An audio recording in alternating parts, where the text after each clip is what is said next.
They kissed as the cool ocean breeze swept over them, a kiss that felt like a beginning rather than an ending. In the city of gold and salt, amidst the neon and the noise, they had built a fortress out of laughter and a home out of three.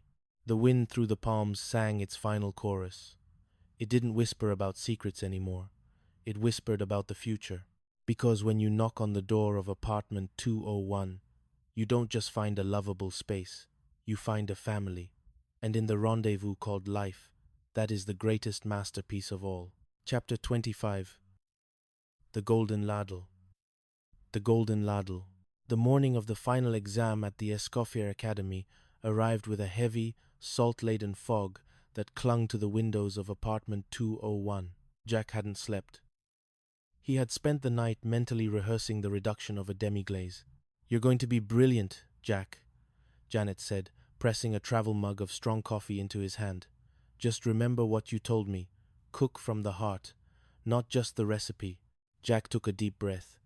"The heart is currently pounding like a drum, but I'll try." The exam was a grueling 4-hour ordeal. Jack's dish was a reimagined seafood symphony, a tribute to the Santa Monica coast that had become his home. When he presented it to Chef Maurice, the room went silent. The chef took a single bite. He chewed slowly, his expression inscrutable. Then he set his fork down. "Mr. Tripper," Maurice began, his French accent thick. "Many students can follow instructions. Very few can tell a story. This dish, it tastes of the ocean, of jasmine, and of someone who knows where they belong." Jack passed with the highest honors. The Golden Ladle, the Academy's top prize, was his. That afternoon, a telegram arrived. It wasn't just a congratulatory note. It was a job offer. The Silver Anchor, a high-end restaurant perched on the cliffs of Malibu, wanted Jack as their new sous chef. Chapter 26. Starlight on the Sand. The news of the job offer sent apartment 201 into a frenzy of celebration. Larry insisted on taking everyone to the Regal Beagle, but Jack had other plans. He wanted a night that was just for him and Janet. A picnic? At night, Janet laughed as Jack led her down to a secluded stretch of beach. "Not just a picnic," Jack said, spreading a velvet blanket on the sand. "A masterpiece." He had prepared a 5-course meal, kept warm in insulated carriers. They ate under a canopy of stars, the sound of the Pacific providing a rhythmic backdrop to their conversation.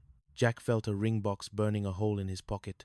He had planned the perfect speech, something about rendezvous and doors and knocking. But as he was about to drop to one knee, Larry Dallas emerged from the dunes, wearing a neon green leisure suit and carrying a portable radio.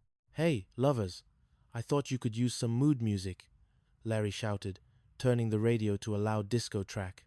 Jack groaned, burying his face in his hands.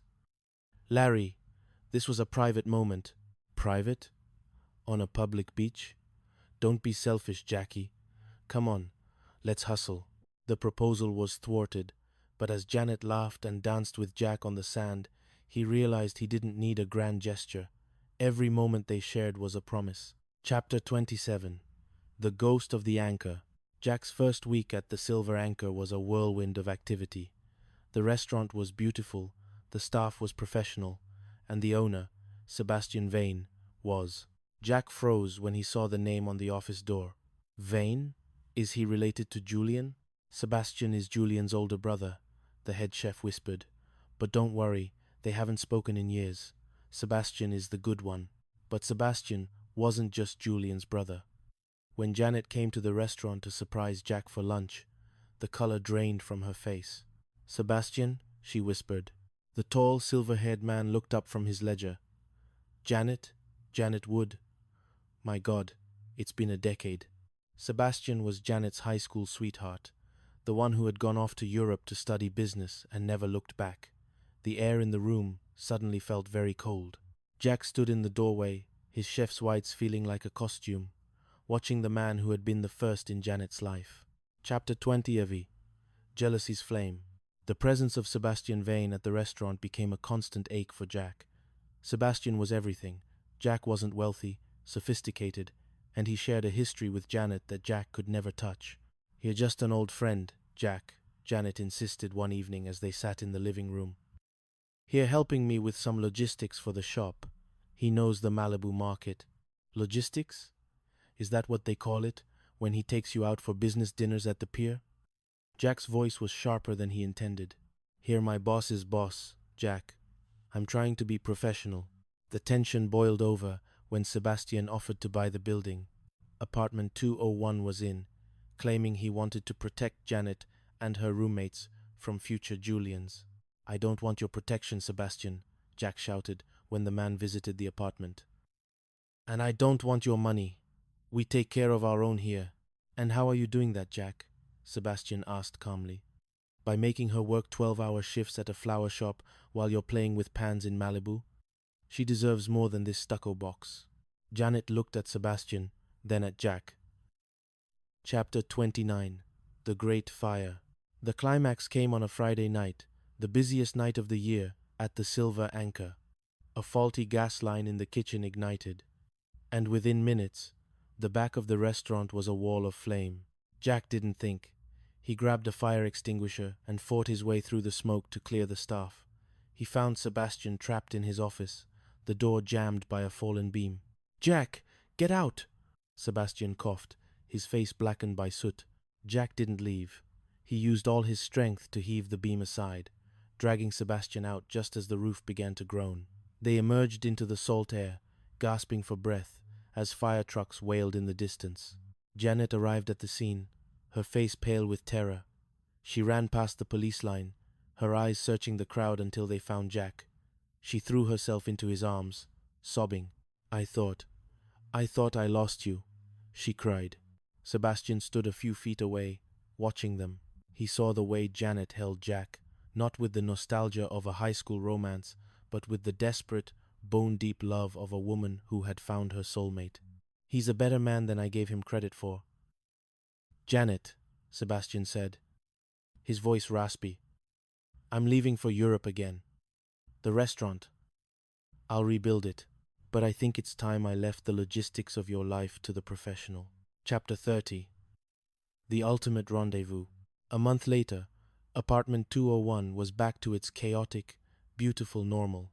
The fire had been a wake-up call, a reminder that life was short and that every moment counted. Jack led Janet onto the balcony. The Ferris wheel was turning, a circle of gold against the indigo sky. This time, there was no Larry, no Sebastian, and no Max, just the two of them. "Janet," Jack said, his voice steady, "we've been through a lot. Funerals, stalkers, mothers, and fires. And through it all, there's been one constant. This door." He reached into his pocket and pulled out the ring box. He didn't drop to one knee. He just stood close to her, his heart in his eyes. "I don't want to just knock on your door anymore. I want to be the one who opens it with you. Every day. Forever. Janet Wood, will you marry me?" Janet didn't say a word.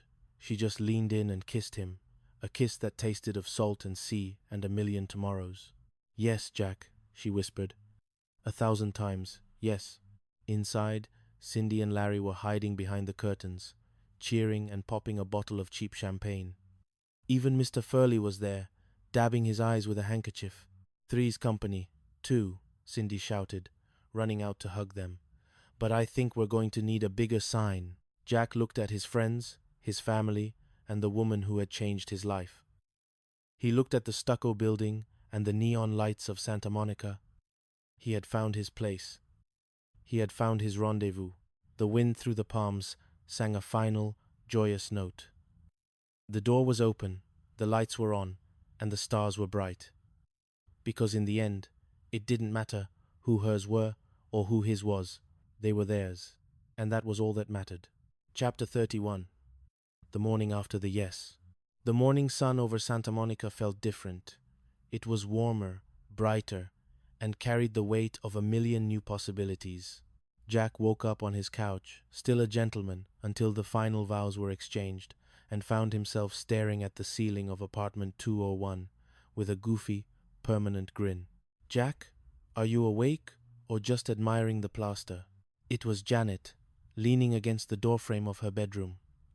She was wearing her old floral robe, but there was a new radiance in her eyes, reflected by the modest diamond flickering on her finger.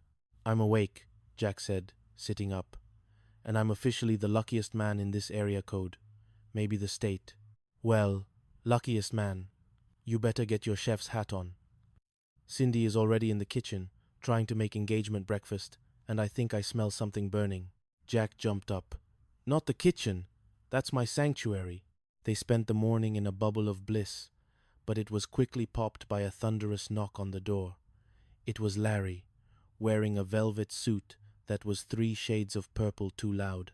"Jackie, Janet, my favorite lovebirds." Larry burst in, holding a stack of bridal magazines and a list of potential bachelor party venues. "I've taken the liberty of becoming the official wedding coordinator. First item on the agenda, the Regal Beagle reception. I'm thinking disco ball over the buffet table." "Larry," Janet sighed, rubbing her temples.